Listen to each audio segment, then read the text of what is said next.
বাংলাদেশ বিমান বাহিনীর জন্য লালমনিরহাটে নির্মিতব্য বিমান ঘাঁটি এশিয়ার অন্যতম বৃহৎ ঘাঁটি হিসেবে গড়ে উঠেছে। ভারতের শিলিগুড়ি করিডোর থেকে মাত্র 12 কিলোমিটার দূরে অবস্থিত এই ঘাঁটিটি কৌশলগতভাবে অত্যন্ত গুরুত্বপূর্ণ। এটি বাংলাদেশের জন্য যেমন প্রতিরক্ষা শক্তি বাড়াবে, তেমনি ভারতের জন্য এটি উদ্বেগের কারণ হয়ে উঠেছে। 1931 সালে ব্রিটিশ সরকার লালমনিরহাটে একটা বিমান ঘাঁটি প্রতিষ্ঠা করে। দ্বিতীয় বিশ্বযুদ্ধের সময় এটি ছিল মিত্র বাহিনীর অন্যতম প্রধান ঘাঁটি। স্বাধীনতার পর 1972 সালে বাংলাদেশ সরকার এই স্থাপনাটি পুনরায় সক্রিয় করার পরিকল্পনা করলেও ভারতের আপত্তির কারণে কাজ থেমে যায়। পরবর্তীতে এটি দীর্ঘদিন পরিত্যক্ত অবস্থায় ছিল। বর্তমানে এ ঘাঁটি পুনর্নির্মাণের উদ্যোগ নেওয়া হয়েছে, যার মোট আয়তন প্রায় 2000 একর। লালমনিরহাট বিমানবন্দর ঘাঁটি এমনভাবে নির্মিত হচ্ছে যেখানে 50 থেকে 70টি যুদ্ধবিমান একসঙ্গে মোতায়েন করা সম্ভব।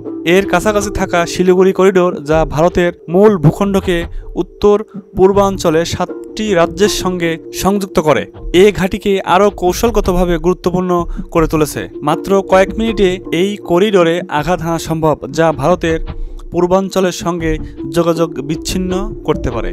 ভারত এই বিমান ঘাঁটি নির্মাণের আপত্তি জানিয়েছে এবং এর কৌশলগত অবস্থানকে হুমকি হিসেবে দেখছে। তিস্তা নদীর অববাহিকা এবং ঘন জঙ্গলের কারণে ভারতীয় সামরিক বাহিনীর জন্য এই অঞ্চলে মুভমেন্ট করা কঠিন, তাই এটি ভারতের প্রতিরক্ষা ব্যবস্থার জন্য একটা বড় চ্যালেঞ্জ হয়ে দাঁড়িয়েছে। সম্প্রতি ভারত বাংলাদেশি পাসপোর্টধারীদের ভিসা প্রসেসিং বন্ধ করা, চিকিৎসা সেবা বন্ধের ঘোষণা এবং জাতীয় পতাকা অবমাননার মতো পদক্ষেপ নিয়েছে, যা দুই দেশের মধ্যে সম্পর্কের টানাপোড়েন সৃষ্টি করেছে। এসব কর্মকাণ্ড ভারতের উদ্বেগকে আরও স্পষ্ট করে তুলেছে। লালমনিরহাট বিমান ঘাঁটিটি নির্মাণের ফলে বাংলাদেশ তার প্রতিরক্ষা সক্ষমতায় এক ধাপ এগিয়ে যাবে, তবে এর পাশাপাশি প্রতিবেশী দেশের সঙ্গে কূটনৈতিক সম্পর্ক বজায় রাখা গুরুত্বপূর্ণ। বাংলাদেশ সরকারের দায়িত্ব হবে এই প্রকল্পের মাধ্যমে নিজেদের নিরাপত্তা নিশ্চিত করা, পাশাপাশি প্রতিবেশীদের সঙ্গে সুসম্পর্ক বজায় রাখা।